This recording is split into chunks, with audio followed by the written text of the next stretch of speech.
Hey guys, welcome back to Geek Forum. It's been a while since I shared my experience with a tech product and whether it had helped me and was it worth buying. As we know, the world is changing and there is technology in everything you do, like you can ask your smart speaker to turn off the lights with a command. Likewise, drone has been a sensational topic.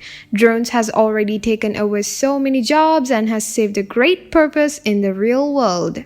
DJI is the ultimate competitor to any of the drones out there. I have been using the DJI Mavic Air 2 since the last year's release. I have been practicing to fly a drone and had been taking footages. So let's talk how well Mavic Air 2 performs and is it still worth buying in 2021? Let's get into the video then. DJI's new Mavic Air 2 folding style drone was so helpful for me to carry it out to the place I tripped and visited.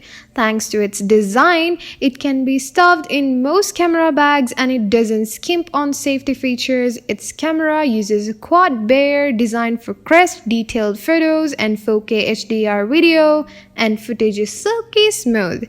If you're looking to spend less than $1,000 on a new drone, the Mavic Air 2 is the choice. The Mavic Air 2 is the middle child in DJI's consumer drone lineup. If you're just getting started with the drones, the less expensive Mavic Mini might be a better buy. That said, the Air 2 offers better collision avoidance systems, high quality photos and video, and a wide assortment of automated flight features that newcomers and seasoned vets alike can appreciate. The Mavic Air 2 is slightly bigger than its predecessor, at least on paper. In practice, I didn't notice the difference. The folding design remains compact, the drone is plenty portable, while the photo improvements are welcome for still photographers. Most people will be more excited about the expanded video capabilities, which includes the ability to shoot 4K video at 60 frames per second and 120 Mbps.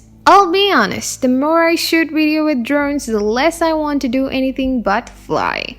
That's the fun part. Worrying about the shot, I am happy to let a computer handle that. It would seem I'm not alone. While the camera and automation improvements are all welcome, my favorite feature of the Mavic Air 2 is the much improved flight time.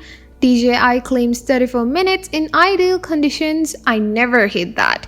But on 8 different flights, I got over 32 minutes, which is impressive, especially considering the original Mavic Air struggled to get much over 20. Staying in the air longer may be the Air 2's best trick, but it's certainly not the only one. I tested this to make sure it worked, but I don't suggest trying it yourself. At the distance, your situational awareness is near zero and you should really maintain visual contact with your drones at all times. The DJI Fly app will also warn you about flying too high. Safe flight levels vary according to where you are and be sure to check local regulations. To my mind, the most exciting flight mode in the Air 2 is Spotlight, which has trickled down from the DJI's professional grade inspired drone. Like active track mode, Spotlight keeps the camera pointed at a moving subject, tracking it through the scene. The difference is that Spotlight mode allows the human pilot to retain control of the flight path. You can fly around however you want and the drone will keep the camera pointed at your subject, within reason of course. If you fly behind a building, for example, you'll lose your subject. Spotlight mode opens up a huge range of shots that were previously very difficult, if not impossible, in consumer-grade drones. This feature alone makes the Mavic Air 2 the drone to get, though I would expect Spotlight to eventually come to the Mavic 2 line as well. Worth buying it in 2021? I would say yeah, since it is a drone which can be used by a beginner to pro. If you need the higher quality image sensor of the Mavic 2 models which offer a 1-inch sensor, then clearly the Air 2 is not going to cut it.